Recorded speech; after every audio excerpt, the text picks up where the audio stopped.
Bienvenue à toi, je suis Cyril, j'anime le club de fitness en ligne FitGym, application MyFitGym dont le logo s'affiche maintenant. Écoute, j'aimerais d'abord savoir si tu vas bien, j'espère que tu vas bien.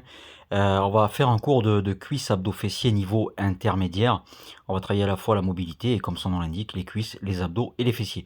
Je suis en train de passer en dessous de la barre des 70 kg, donc voilà, ça risque de se voir sur, sur les abdominaux, mais aussi une diminution des muscles fessiers, hein, qui sont les muscles d'ailleurs les plus forts du corps humain. On va commencer, écoute, par un conseil que nous donne David.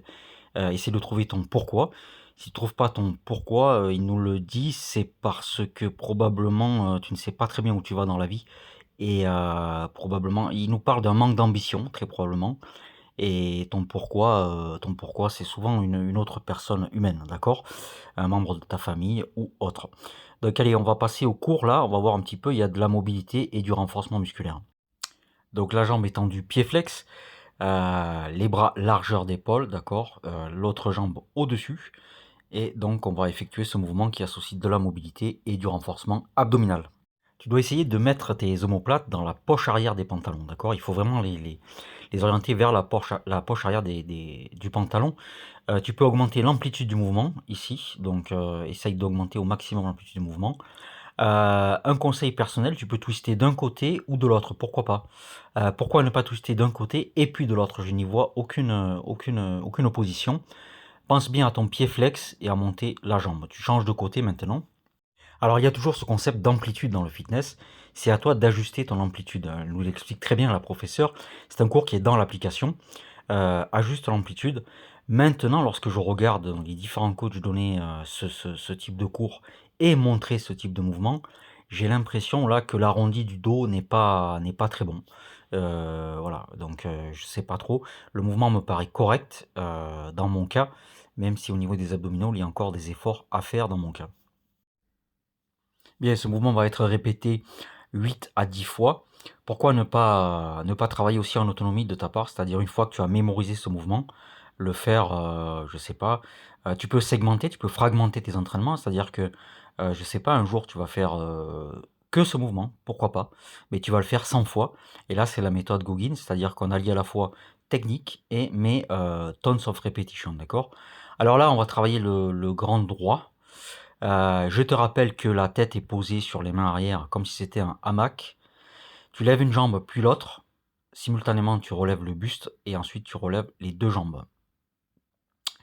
Là, mon amplitude n'est pas bonne, il faudrait relever davantage le buste ici. Alors attention, on souffle en montant et on inspire en descendant. Ça, c'est extrêmement important. Il s'agit de faire voilà, d'appliquer correctement la technique. Là, c'est un mouvement combo qu'on appelle, donc extrêmement intéressant, qui te permet, à mon avis, de monter plus haut en amplitude. Donc, ben, tu utilises les mains. On l'avait vu, ce type de... On s'aide souvent avec les mains, hein, dans les abdominaux lorsqu'on a des difficultés, comme j'ai bien peur que ce soit encore mon cas. Voilà, les bras sont en supination. Voilà, les bras sont en supination, tu as vu? Pas en pronation, mais en supination. On va normalement toucher les chevilles. Alors ensuite, on va effectuer des battements, ça rappelle les flutter kicks, mais voilà. On va effectuer des battements de jambes et on va monter les jambes vers le haut. C'est extrêmement efficace pour renforcer la sangle abdominale. Je te laisse voir. Bon, mais là, on ne travaille pas les obliques, hein, on travaille, voilà, le grand droit tout simplement. Grand droit qui, je le rappelle, sont les abdominaux qui maintiennent les organes. Il est très important de les travailler à chaque séance de fitness. Alors, lorsque tu effectues des ciseaux comme ça, il est important que les pieds soient largeur de bassin. C'est ce qu'elle nous dit. Et là, tu vas engager les muscles du bas du ventre. Et là, en tournant, tu vas les engager davantage et tu vas solliciter les obliques. Donc, muscles du bas du ventre, c'est important de les solliciter.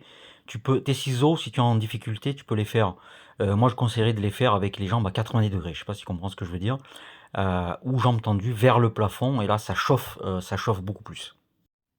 Alors, en point de vue personnel, lorsque les gens décollent le buste, ou mon cas, lorsque moi je décolle le buste, moi j'ai l'impression que tout le monde tire sur la nuque. Voilà, c'est dont j'ai l'impression.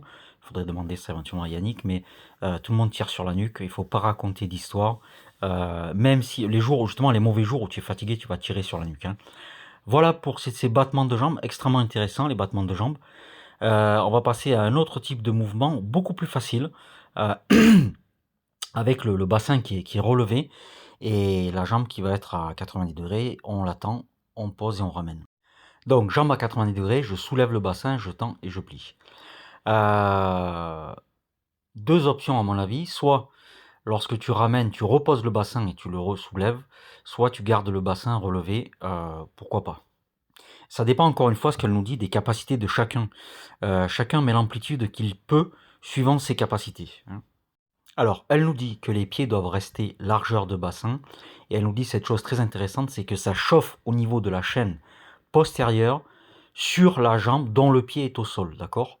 Bon, moi j'ai choisi de garder le bassin relevé, c'est loin d'être parfait, mais tu peux le baisser et le relever, à chaque fois. Voilà, je te conseillerais, si tu es à la maison sur ce type d'application, de connecter ton téléphone au téléviseur parce que sinon tu es souvent embêté à regarder à chaque fois le cours. Voilà, à moins que tu sois un professionnel, mais à ce moment-là, tu as pas besoin d'application, hein. Voilà, au moins 3, 4, 5 erreurs de ma part. Bon, oui, au moins 3, 4, 5 erreurs de ma part. Je suis surpris, je pensais l'avoir fait correctement. Et là, on va passer sur un bloc qui est, squat et fente. Bah, écoute, je te laisse, j'ai assez parlé. Tu vas avoir ici des squats et des fentes. Tu vas effectuer des squats, des fentes et ensuite des squats sumo en pivotant sur le côté.